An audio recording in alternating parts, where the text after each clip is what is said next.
Kush and Chemtrails, the world's most dangerous podcast. What else you got over there? Before we move on Please. again, I want to get on some music real quick with E.D.I, man, since he's like a savant at this shit, man. Oh man, I think you even had that song. What was it? Far too Avant. Fucking Rain Man. No, that song. I was bumping that other one on the OG album. Avant. What's Avant Mindset. Avant Mindset. Yeah. So tell me, man, how do you stay motivated still to keep doing it? And who do you like right now? I know that's a common question, but we was gonna get into like some of the albums that came out recently, like T Grizzly and Lil Baby. And who you listening to, and what keeps you motivated to keep rocking? Well, one of the people I listened to, he said earlier, Larry June. Hey, we all big fans of Larry, yeah. Absolutely. Yes, but sir. Of course, Young T.O., my little bro, Young T.O. Dope. Kendrick Lamar got one of my favorite songs right now, that Die Hard right now. I play Ooh. that pretty much 6-7 times a day. Yeah, I fucks with Kendrick. I'm a stan of Kendrick, no lie. Yeah. But I could appreciate something from a lot of the younger artists. Those are just the ones that kind of my mind right now, but there's more. You know what I mean? But pretty much, that Larry June get a lot of play. My fucking son, my oldest son, he's 28. He fucking loves Larry June, bro. Yeah. Loves Larry June. That's all he talks about. I'm like, who is this Lawrence June character? You know what I mean? Nah, he's dope. You know what though? What's awesome? Cats like Larry June, including all the organic shit and just being kind of not necessarily positive and like not cussing and shit, but like just kind of what he's talking about, hustling and shit. You know what I mean? Like he doesn't get too crazy with his raps about like killing and shit like that. Mm-hmm. I noticed a change in my boy, bro. My son was listening to Suicide Boys. Are you familiar with those two weirdos? Suicide Boys. Two white kids from New Orleans, and they copied the 3-6 shit. Oh, word. They even call themselves. One of them calls himself Scarecrow. Nice. Like Lord Infamous. It's like, are you fucking kidding me? Anyways, yeah, bro. So they copy that whole shit. He's listening to that, and it's all weird and like fucking bad. You know what I mean? It's like too much negative. I'm like, yo, turn that shit off. You start listening to Larry June, his whole attitude changed. Motherfucker's like working out. This fool's like, numbers. Doing all that shit, dog. He's like worried about stacking his chip. Yeah, bro. And I appreciate that, bro. That's dope. So shout out to you, Larry. Your organic orange juice, buddy. Good job, Larry. And I love that ad lib. Actually, that's a good job, one. Larry. That's a good one to toss to E.D.I too, though.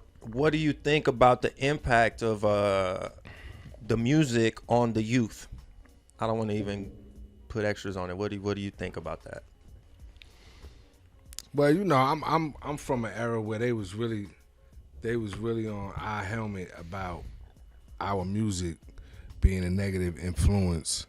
And I don't really buy into that, man. You could walk out your door and negativity is right there. It's all about perspective. Yeah. And so what I'm saying in my music should not be able to have that much of effect on somebody else's child unless you are not the dominant influence in your household.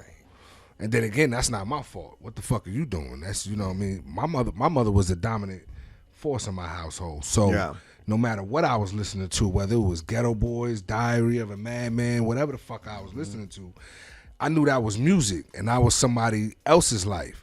You know what I mean? When I got up every day, I had a strong woman that was making it happen for me and my brother, and that was my reality. So it's kind of, I don't really buy into it, music totally being the fault for what's going on, but as far as that shit just being not quality, it's just a lot of not quality shit out there. It's just a lot of people just, saying whatever the fuck they think sounds cool instead of just putting some thought into it.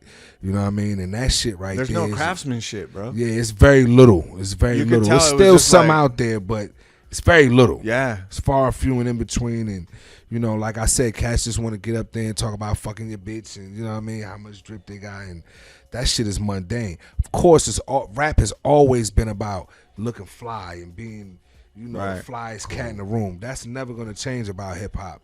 But they also added a little something else to it. They told you why I was fly. You know what I mean? A lot of these kids just got popped up on SoundCloud the other day and, like, talking about fucking my bitch. Like, nigga, get out of here. Right. You know what I mean? Get out of here. But if you a young kid and you don't have no, like I said, real influence in your everyday life, that's going to be what you point to. Right. That's going to be your influence. You know what I'm saying? Right. And therein lies the problem. Again, it's not music. It's what's going on outside of music. Agreed. Hey, let me ask you a question, brother.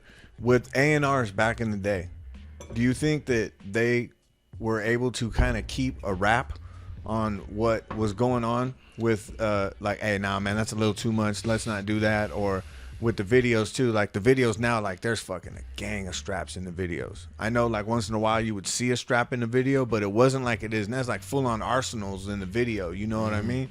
And I think I'm not sure, and that's why I want your opinion. You would know better than me.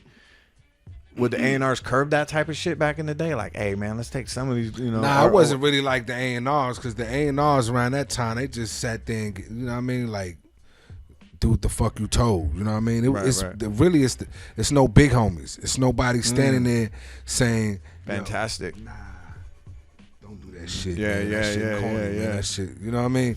It's no big homies around, and if there is big homies, they just, you know, seeing the little homie make a bunch of money and feel like that's gonna help me pay my bills. Let me just, you know what I mean? Let me just make sure this nigga don't He's get killed. Tax that motherfucker, you know what I mean? Let me bro, just make sure this little nigga don't shoot himself, and bro. I That's can a keep great getting paid. point. But you know, when I was coming up, it definitely was big homies. That's that a good point. You know what I mean?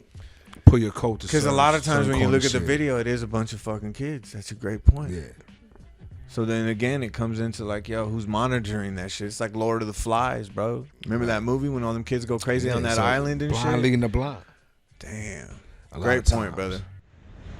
Kush and Chemtrails, the world's most dangerous podcast.